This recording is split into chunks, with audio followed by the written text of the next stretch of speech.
कि पूरा आध्यात्मिक ब्रह्मांड हमारे अपने ही भीतर स्थित है। हमें बाहर नहीं जाना है, बल्कि भजन सिमरन के माध्यम से भीतर की ओर मुड़ना है और अपने अंदर छिपी हुई आत्मिक शक्तियों को जागृत करना है। जब साधक नियमित सिमरन, भजन और ध्यान करता है, तब धीरे धीरे उसकी चेतना बाहरी संसार के सुख दुहक, मोह माया और भ्रम से ऊपर उठने लगती है। तब उसे समझ आने लगता है कि यह जो बाहरी संसार हमें इतना वास्तविक दिखाई देता है, वास्तव में यह एक नाटक की तरह है जिसमें हम सभी को अपने अपने कर्मों के आधार पर अलग अलग भूमिकाएं मिली हुई हैं। संत कहते हैं कि इस जीवन का उद्देश्य केवल दुनिया के कामों में उलझना नहीं है, बल्कि अपने कर्मों का हिसाब चुकाकर वापस अपने असली घर की ओर लौटना है। जब तक हम बार बार वही कर्म दोहराते रहेंगे और उनसे सीख नहीं लेंगे, तब तक हम इसी कर्मों के चक्र में घूमते रहेंगे।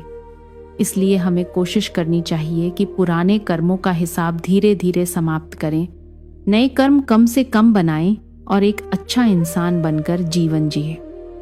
हर कार्य करते समय यह भावना रखनी चाहिए कि मालिक हमें हर समय देख रहा है, इसलिए अपने कर्मों को उसी को समर्पित करके करना चाहिए। अहंकार से मुक्त होना, सेवा भाव के साथ दूसरों की मदद करना, परिवार के प्रति अपने कर्तव्य और जिम्मेदारियां निभाना और हर परिस्थिति में मालिक को याद करते हुए आगे बढ़ना, यही सच्चा आध्यात्मिक मार्ग है। इस आध्यात्मिक यात्रा में कुछ बातें अत्यंत महत्वपूर्ण मानी गई हैं। गुरु की कृपा, नियमित भजन सिमरन, सत्संग, सेवा और शुद्ध जीवन।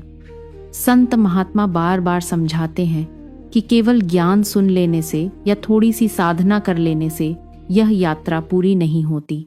इसके लिए धैर्य, समर्पण और निरंतर अभ्यास आवश्यक होता है।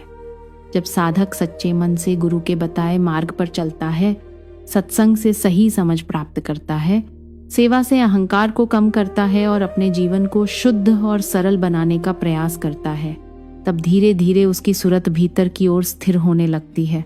संतों के अनुसार अंततः शब्द धुन ही वह दिव्य शक्ति है जो आत्मा को एक एक करके इन सभी रूहानी मंडलों के पार ले जाती है और उसे उसके असली घर तक पहुंचा देती है। इसीलिए साधक को चाहिए कि वह जीवन की हर परिस्थिति में मालिक के नाम का सिमरन करते हुए धैर्य, प्रेम और अटूट विश्वास के साथ इस आंतरिक यात्रा पर आगे बढ़ता रहे।